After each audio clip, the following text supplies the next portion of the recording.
भारताची सुरुवात तशी खूप चांगली झाली. म्हणजे शेफाली वर्मा आणि स्मृती मंधनानी खूप क्विक फायर आणि चांगल्या रन रेटनी सुरुवात करून दिली. स्मृती मंधना जरा लवकर आउट झाली आणि नंतर शेफाली वर्मा पॉवर प्लेच्या आधी आउट झाली आणि आय थिंक तिथेच भारताच्या बॅटिंगला फसवण्याचा प्लॅन साऊथ आफ्रिकेने केला होता. कारण पॉवर प्लेमध्ये जेव्हा तुमच्या 2 विकेट जातात आणि ते सुद्धा इन फॉर्म असलेले 2 बॅटर्स जेव्हा आउट होतात, तेव्हा मिडल ऑर्डरवर प्रेशर येतं आणि आपली मिडल ऑर्डर प्रेशर हँडल नाही करू शकली ते. I think it's time Jemimah Rodrigues needs to show her consistency. आपण वर्ल्ड कप सेमीफायनलला पाहिलंच की ती करू शकते. ती जिंकून देऊ शकते भारताला. तिच्याकडे खूप पोटेन्शियल आहे. ती यंग आहे. पण तिची कन्सिस्टन्सी त्या मानाने कमी आहे आणि आपल्याला त्याची गरज आहे आता. We need a consistent player in the middle order.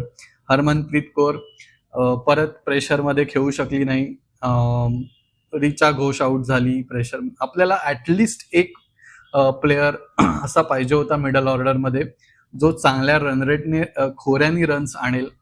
Unfortunately ते कोणीच करू शकलं नाही आणि त्यामुळे भारत फक्त 158 रन्स करू शकला 20 ओव्हरमध्ये आणि साऊथ आफ्रिकेसमोर ते आय थिंक इनफ नव्हते.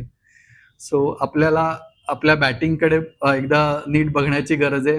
म्हणजे असं दिसतंय की वरती टॉप ऑर्डर जर फेल झाली किंवा लवकर विकेट्स गेल्या म्हणजे ते फेल झाले असं मी म्हणणार नाही कालच्या मॅचमध्ये, कारण त्यांनी 50 रनची क्विक सुरुवात करून दिली होती. आय थिंक रन्स काहीतरी 50च्या वर होते पहिल्या 5 ओव्हरमध्ये आणि तेव्हा दोघेही आउट झालेल्या होत्या, शेफाली वर्मा आणि स्मृती मंधाना.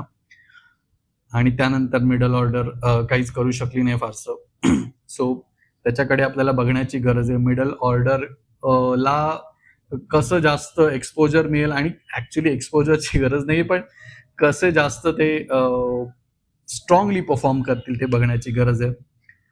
सो बघूया आता पुढच्या 2 मॅचेसमध्ये ते कसे खेळतील.